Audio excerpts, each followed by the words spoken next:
It is a badass truth bomb Tuesday, and I was inspired by my own life for this title today. Life is a shit show. That is exactly like. Not only does that sum up the last couple of weeks of my life, but I think it sums up the entire 2020 for most of the world. Am I wrong? Nope. No, you're right. Right? So, as you can see, I have a brand new background. We are downsizing. We went from 1,900 square feet, 4 bedrooms, 2-car garage, and a huge storage shed to 1,200 square feet, 2 bedrooms, no garage, itty bitty storage shed. So, the whole process of downsizing and purging has been a little bigger than I thought it would be, but also very cathartic. And this week has come with a full on move, F bombs, meltdowns, crushed toes, sprained ankles, scrapped fingers, missing fingernails. Like, oh man, let me just tell you. I have a hat on today because I haven't washed my hair in like 2 days. And this is legit like my workout bra and my jammy shirt. So that's how I'm rolling today. And And it says a lot that you still showed up. I am here, paints on the barn, earrings on, let's make it happen. So really truly the point of today is to just let you know that you aren't alone, right? Life can be such a shit show. And one thing that I really love since I started my own health journey, and one of the things I love the most about coaching my clients, is that mindset shift from life is a shit show, I'm a victim, to life is a shit show, and how can I? Right? Like there's a massive shift that happens there in that journey. And I'm pretty sure that all of us here have experienced that mindset shift. And that's exactly what I want to talk about today. So, Kelly, since you're our newest member, I would love to hear from you first. Tell us a little bit about life as a shit show and how you shifted from I'm a victim and I can't to how can I? Yes, well, that drama triangle, sometimes I think for a long time I've lived right in the center of it. So, and I think the coolest thing has been with that shift is awareness, because I still get in the middle of it. And I'll never say that I don't. There are still absolutely days that I find myself in the middle of it. But I'm learning to be aware of it and then decide what I'm going to do with it. Because, you really and truly, I get your options. You can either let it, like, I kind of think of it as a game of dodgeball. Thrown at me and I'm trying to dodge it. Or I can say, you know what, stop the game.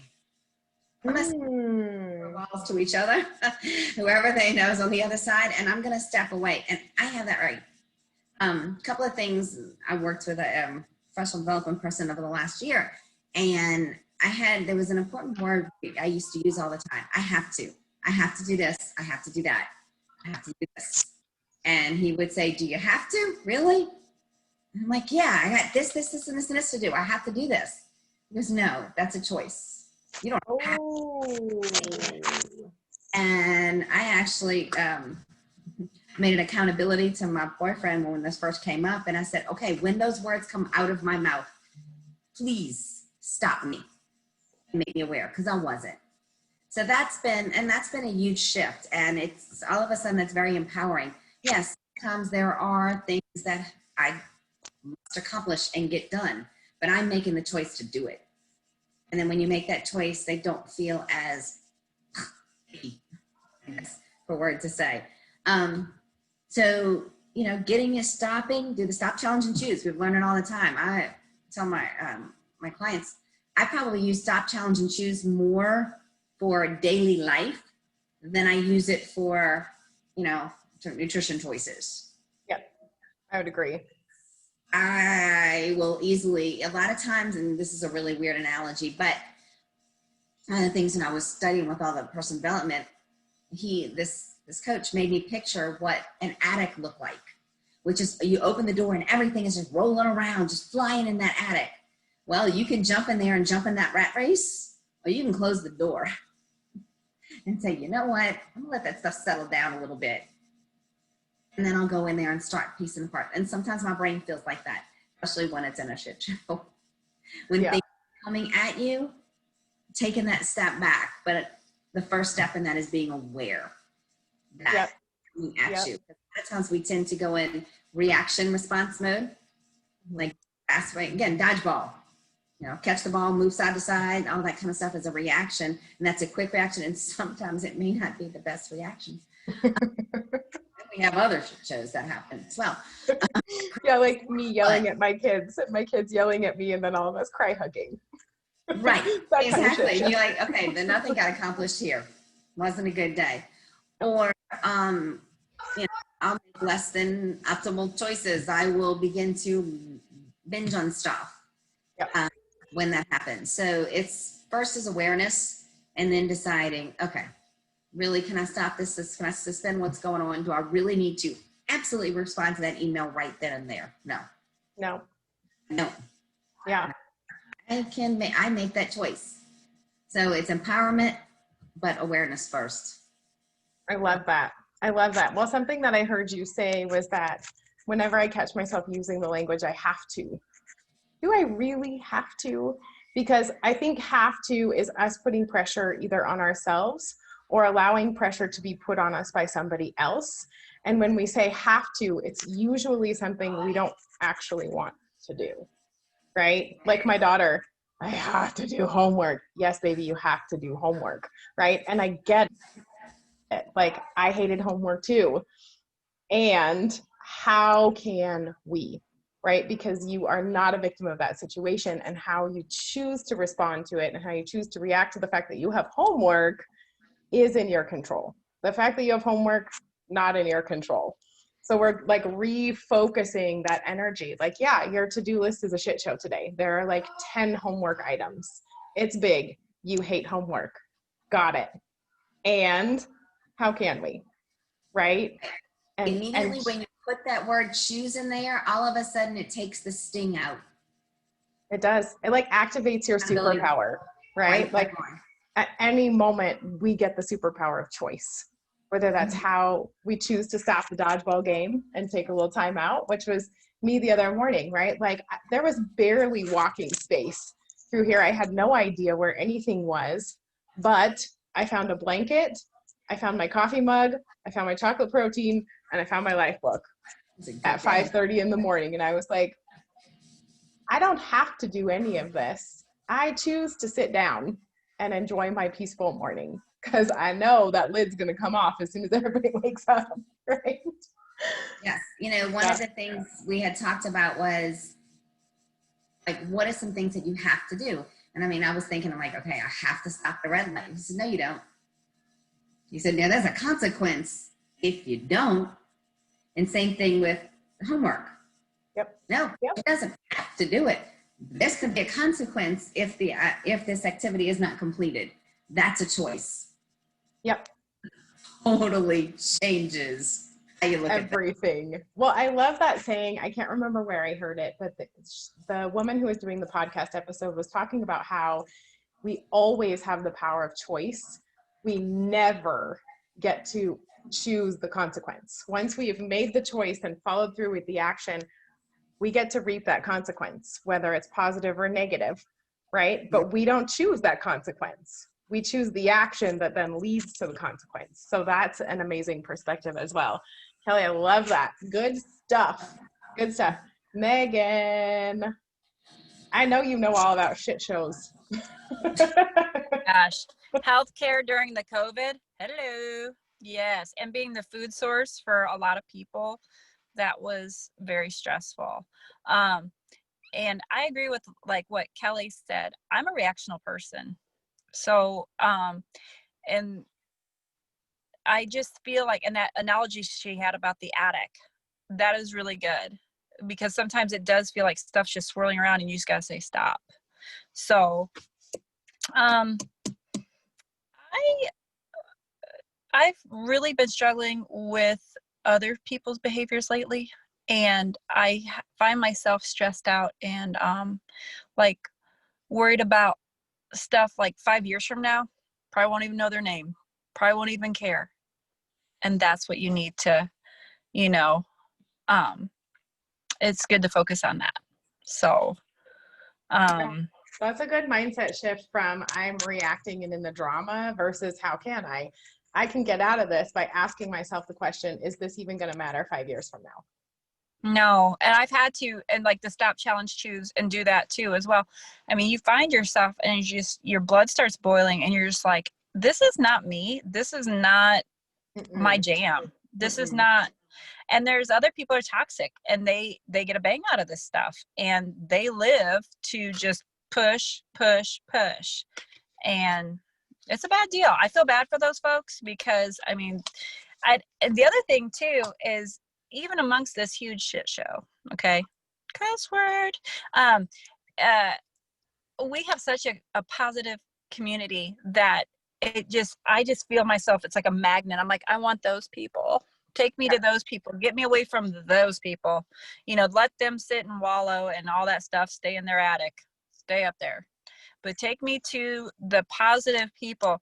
You know, they're just ready to go with you. And it's people I don't even know. I mean, we know each other well, but we don't even know each other well. And like, we can't wait to see the best for each other. Where do you get that? That is the truth. You get that right here with us, right? With our community, because not only do us coaches treat each other that way because we want the best for each other, and we challenge each other to get out of the shit show. Like just the other day, right? I called my coach. I was like, hey friend, I'm way below the line. And I have been having an argument with the devil and the angel as to whether or not I'm going to go back above the line. And that's been 45 minutes. I need a hand up. if I was going to get back up above that line, I'd have done it already, but it's not happening, right?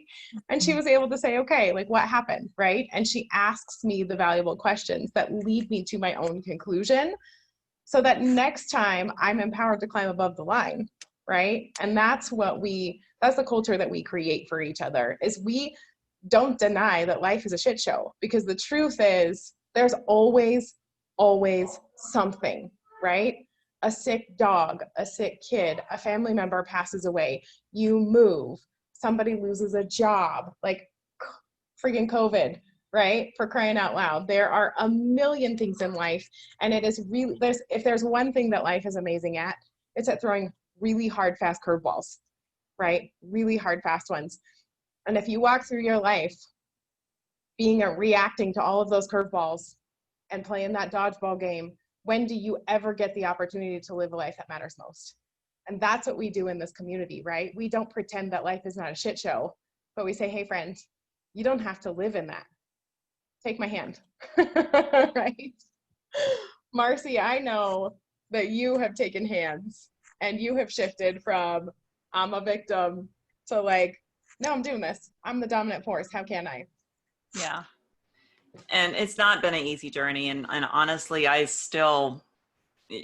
don't think there's ever going to be a day that I don't stop fighting that battle, because there's always that programming, right? There's always that culture that tries to entice us to chase that triangle and say, hey, this looks great. Let's go back into the drama. And also reality TV shows for, right? Right. It's like straight televised drama all day long. Yeah. Drama triangle. I'm like, oh, that's a victim. Oh, that's a hero. Oh, that's a villain. And let me tell you, this whole thing about, COVID, of course, has had its own little, but right now, we started homeschooling in August. We were like, I didn't even get a summer break. There was no summer break for me. My daughter, who just started 12th grade, decided she was going to do school all year long. I didn't get a break. So we went from 11th to 12th with 1 week to plan. And then, that is starting to smooth out. Okay. And we're going at our own pace so we can get into the groove. But then we added in the fact that we are now moving. And that, remember earlier this summer, I had mentioned that we were in process of going to Texas. Well, plot twist, we're not going to Texas. We're staying right here in California. So just about a week ago, we put our house on the market. Oh, she froze. No, cliffhanger. Oh You can't say plot twist and then freeze. That's just so rude. Oh my gosh, I'm dying to know what's going on. All right. Come back. We'll just have to wait till she comes back. We have had nonstop. Did I lose you? Oh my Yeah. goodness. My You internet's froze. so- You froze. Okay. You left us Are we hanging. going You somewhere were with like, this? yeah, you were like, plot twist. We're not going to Texas. We put our house on the market, and then you froze. And she's frozen again.